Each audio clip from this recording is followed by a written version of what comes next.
নির্মমভাবে অসহায় এই মানুষটাকে তুলে নিয়ে চলে যায়, কিন্তু তিনি মরণাপন্ন হয়ে পড়েছিলেন। অথচ দেশের শিক্ষামন্ত্রী থেকে শুরু করে কোনো মন্ত্রী এসে দেখা করা, সমস্যার কথা শোনা, কি করলে শিক্ষা ব্যবস্থায় দুর্নীতি বন্ধ হবে সেটার আলাপ আলোচনা করা, একটা আশ্বাস দিয়ে তার অনশন ভাঙানো, এগুলো করেনি।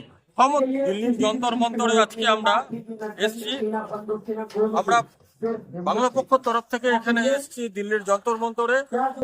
বছরের পর বছরে নিট কেলেঙ্কারি নিয়ে আমরা সারা বছর বাংলা জুড়ে যে আন্দোলনগুলো করেছি, বাংলা জুড়ে প্রত্যেক কটা জেলাতে আমরা এই নিট কেলেঙ্কারির বিরুদ্ধে আওয়াজ ওঠাতাম। এবার এমন একটা পরিস্থিতি তৈরি হয়ে গেছে যে সারা দেশের মানুষ শিক্ষামন্ত্রী ধর্মেন্দ্র যাদবের রেজিগনেশনের দাবিতে, দেশের ইয়াং জেনারেশনের ছেলেরা এবং আমাদের দেশের প্রখ্যাত শিক্ষাবিদ, পরিবেশবিদ, লাদাখের সোনাম ওয়াংচুক, যিনি এশিয়ার নোবেল খ্যাত রমেন ম্যাগসেসাই পুরস্কার প্রাপ্ত, তিনি এখানে হাঙ্গার স্ট্রাইকে এসে এখানে বসেছিলেন। আমরা প্ল্যান করেছিলাম যে আমরা যন্তর মন্তরে এই আন্দোলনে এই ছেলেগুলোর পাশে, আমাদের ভবিষ্যৎ প্রজন্মের সুরক্ষার স্বার্থে আমরা তাদের পাশে এসে দাঁড়াবো, আমরা এই আন্দোলনের শরিক হব।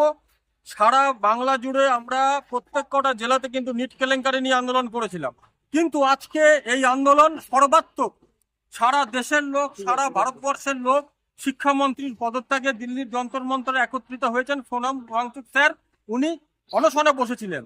আজ সকালে পুলিশ নির্মমভাবে অসহায় এই মানুষটাকে তুলে নিয়ে চলে যায়, কিন্তু তিনি মরণাপন্ন হয়ে পড়েছিলেন। অথচ দেশের শিক্ষামন্ত্রী থেকে শুরু করে কোনো মন্ত্রী এসে দেখা করা, সমস্যার কথা শোনা, কি করলে শিক্ষা ব্যবস্থায় দুর্নীতি বন্ধ হবে সেটার আলাপ আলোচনা করা, একটা আশ্বাস দিয়ে তার অনশন ভাঙানো, এগুলো করেনি। ক্ষমতার ঔদ্ধত্য, ক্ষমতার অহংকার কোথায় পৌঁছে গেছে। সোনাম ওয়াংচুককে অ্যারেস্ট করেছে, একটা সোনাম ওয়াংচুক অ্যারেস্ট হয়েছে। আজকে এখানে এসে যারা দেখতে পাচ্ছি বর্তমান প্রজন্মের ছেলে মেয়েরা হাজারে হাজারে এখানে আছে, তারাও অ্যারেস্ট হওয়ার জন্য রেডি হয়ে আছে। আমরা ছুটে এসেছি পশ্চিমবঙ্গ থেকে ওদের পাশে সলিডারিটি জানানোর জন্য। একটা আবেদন প্রত্যেকের কাছে, এখানে আমরা যা দেখতে পাচ্ছি, যে যেখানে আছেন আসতে পারলে আসুন, না হলে পরে আপনারা সলিডারিটি জানান, সকলে বার্তা দিন।